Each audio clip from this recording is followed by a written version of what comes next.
Hi guys, and welcome back to my channel. I am Stacy, and today I'm going to do a small little story time on the way I grew up. And it might sound funny from the title, growing up homeless, but it's true for the most part.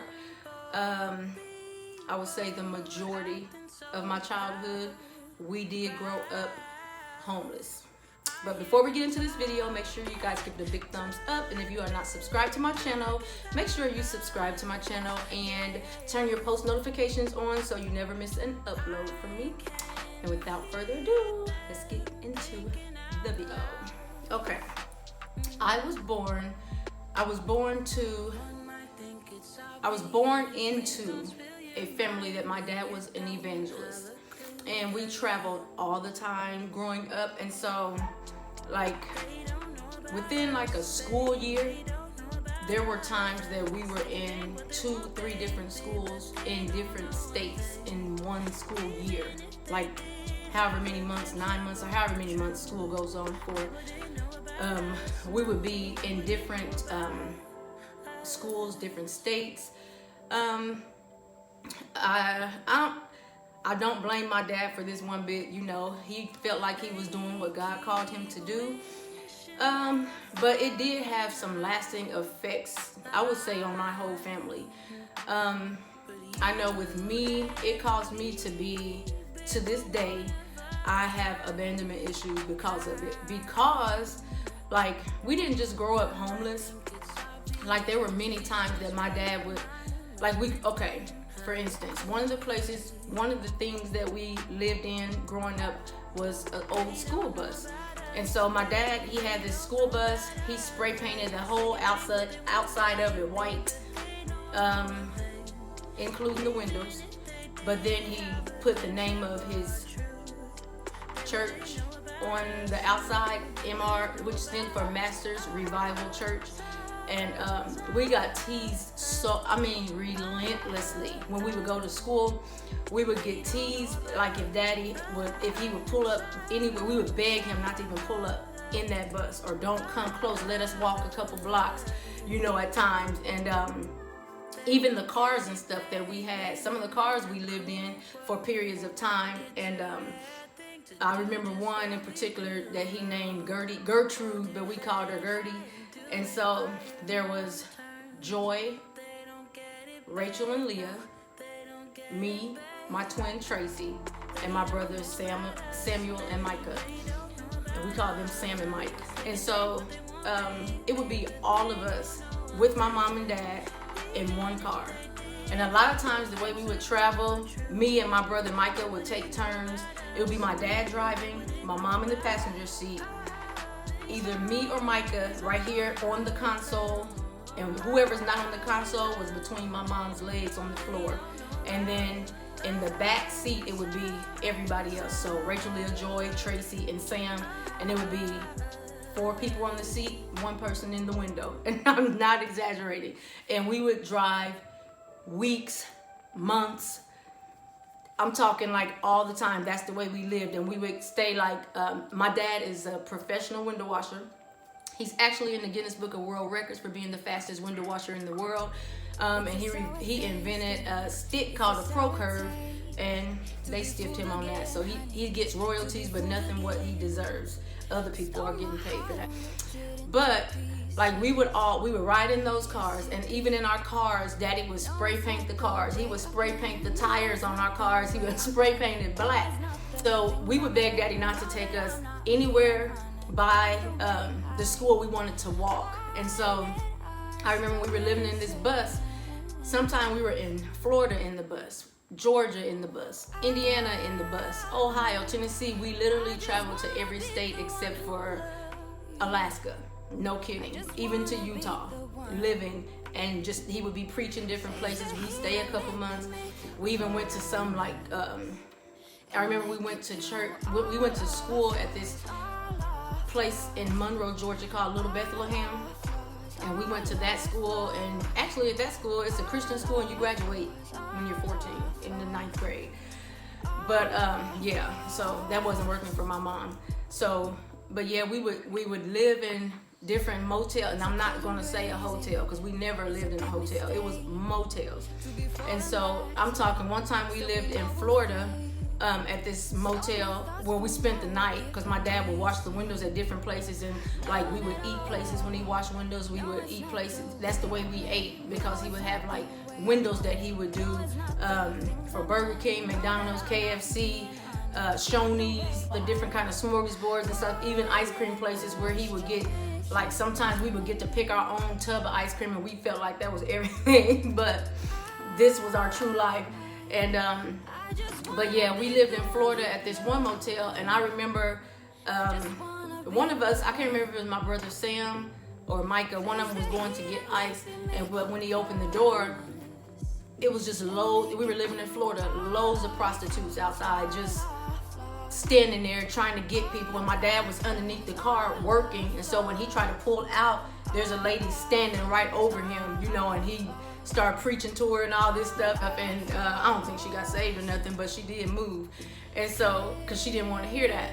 And so we would encounter so many things like that. We would encounter, I can remember vividly seeing people, Johns beat up prostitutes in Nevada, in Florida, in Georgia. I can remember it clear as day. And a lot of times, my dad, they would leave us actually, like, and go with other preachers and stuff and preach different places, and we would be left for obscene amounts of time, like a long time, to fend for ourselves. And before my sister Faith Ann left, she was the one that would kind of look out for us. But then she got married. She left as a teenager, got married, and got out of Dodge. But yeah, it was teen too much, honestly. So, but then when she left, then it was Joy was the oldest one. And one time when we were living in Florida, my dad actually found a house, and a lot of houses in Florida are made out of like cement, cinder blocks. I don't know if they still do that, but, and so we had this pink brick cinder block house that we moved to, and but it wasn't big enough for all of us. And so, like, I remember, first of all, in this place, when we would go in, we would turn the lights on and stand out and wait, because cockroaches they had wings. I don't know if they still got wings, but they had wings. Them things would fly, or you could like do your hands like that and they would just fly. Cockroaches, big ones, and I'm not exaggerating. I mean big, like these earrings, probably long as this earring, and that's no exaggeration. Big old cockroaches. And so at this place, I believe it's the same one, like off from the kitchen or somewhere, my sister Joy, you would climb out the window in the kitchen or one of those places to get to her room, but it was still attached to the house. But me and my twin Tracy, they didn't have enough room for us. So my dad had a red Coca-Cola van with no windows on it, just the front two windows. And then the sides it was just, like, it didn't even have insulation on it. It was just like whatever is metal, whatever a van is made out of, metal. So he took the doors off the back and he backed it up to one of the windows at the house. And so that's where we slept. We would have to climb out the window into the van and sleep in that van, just on pallets and stuff on the floor. And that was a whole school year that we stayed there. But at this same place, Daddy had his bus parked there, and it was just muddy and gross, and like where there was supposed to be grass, there wasn't grass. It was like muddy. So he went and he found this big, huge remnant of carpet that went from like the bus all the way to the house. So it was just like a muddy rug. I cannot make this stuff up. I'm so serious. But it was not good, you know. But I will say, my dad did what he felt like was best. So this is not in no way to bash my daddy. He did this believing that God had him to do what he did, and he did go on to preach, like in different tents and stuff, with different people. He went to like different churches and stuff. He would hold revivals and stuff. And like if we were somewhere that somebody might want him to preach in another state. If school was going on, we just had to get out of school. And one time we lived in Georgia, in Monroe, Georgia, and we lived in a concession stand, old abandoned concession stand. There was no longer, it used to be like a drive-in movie, but it was no longer there. And so it was like far up back behind this motel, up like far back. So my Uncle Ed actually lived with us when we lived there. And I remember that place specifically because my twin sister, she was running down the stairs with some bleach and accidentally doused him in his eyes with the bleach. And that's like the biggest thing that I even remember from there. A lot of things honestly are a blur, but I can remember plain as day, staying there, sleeping on the floor, waiting on Daddy them to come back. They would be gone different places, preaching, going to different states and stuff, and we would be left there with my sister Joy. And I mean, there was times that, many times, many years, we lived in our car. We lived in Gertie, and we would sleep there. We would take turns. Sometimes me, Mike, and Sam would take turns sleeping in the back window, and whoever was in between Mama's legs or laying there on the console with your head over on the other thing. And this is getting up, going in a bathroom somewhere like a gas station or inside of a motel. I guess when you're getting ready to try to get a room, they have a bathroom up in the front. We would take turns going in there, washing up, brushing our teeth. We would have to use towels like on our finger, many years, brushing our teeth with a towel and soap, not toothpaste, soap. And so, but even in this, like my mom she was such an awesome angel. Like she was such a beautiful spirit. Because she wasn't raised like that, but she was still trying to stand by her husband and stuff. And so my mom could give every last one of us a straight up bath with 1 gallon of water, and she would have you stand in this tub one at a time. She knew how to wet that rag, soap you down, rinse you off, on to the next one, just one after the next. And she was so good at that. She could wash our hair, do all of that stuff, like with a gallon of water. She made do with what she had. And to this day, I thank God, because she taught us how to take care of a home. All of us know how to sweep a floor and mop a floor with towels. Carpet. I don't mean just like some type of wood floor. We all know how to clean. My husband has seen me do it because I wanted to show him how I could do it. Sweep the floors, whole all the way, corners and all, clean as a vacuum cleaner get you. My mama had us doing that, and no matter what type of motel we stayed at, it didn't have to be a good one. They still made us leave it in good standing, clean, so we could be invited back. And so we all know how to. My mom taught us all how to cook.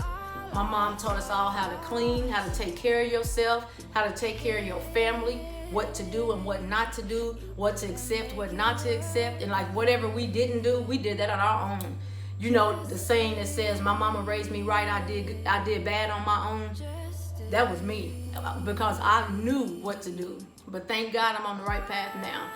But I just give my mama all the praise, because in all the hard times that she had, she definitely taught us how to make lemonade out of lemons. And, it was just, we had some of the weirdest places. I will never forget this one time they left us in Gertie when we lived in Georgia. Actually, we weren't even living there yet. We had went to Georgia, but then my dad had to go to another city in Georgia to preach. And so we stayed there, and they just parked and locked the doors and told us to stay in the car at this gas station. And it got dark, and I told my husband about this, and we just laughed. But this guy tried to break into the car when we were there, and we were terrified. We were so scared, and there was people in the front, some of us in the front seat, some of us in the back seat. We had a little more room then because Mom and Daddy wasn't in there. And so Rachel unlocked the door because this man was drunk, and he was trying to get in the car, shaking and carrying on. Rachel opened the door, and everybody started, because we were screaming. We were terrified. Ooh, my brother Sam, grab my leg. I was under the pile trying to get out, and I was the smallest one, so they could all get over me. My brother Sam had a hold of my leg. He wasn't trying to stop me. He was just trying to use me as leverage to pull himself out, and we all just took off running and got out of there. Needless to say, I was the last one. And so I have been like a scary person ever since. I'm scared of drunk people. Even when I would get drunk, I still was scared of drunk people. But these are just like a lot of life lessons that we learned. And we would always go to Indiana and sing literally every Christmas. We would go to Indiana and sing. And when people would see us, they would never, ever know that we did not have anywhere to live. You would swear up and down we had a house and everything together, because my mother had us looking amazing all the time. Our hair was always done. We were always clean. We all could sing. You're bigger than the problems I face. You're bigger than the disasters I've seen. You're bigger. You're so much bigger, Jesus, than what this life may bring. Oh, Lord, you're bigger than the universe. Yes, you are. You're bigger than the sun and the stars.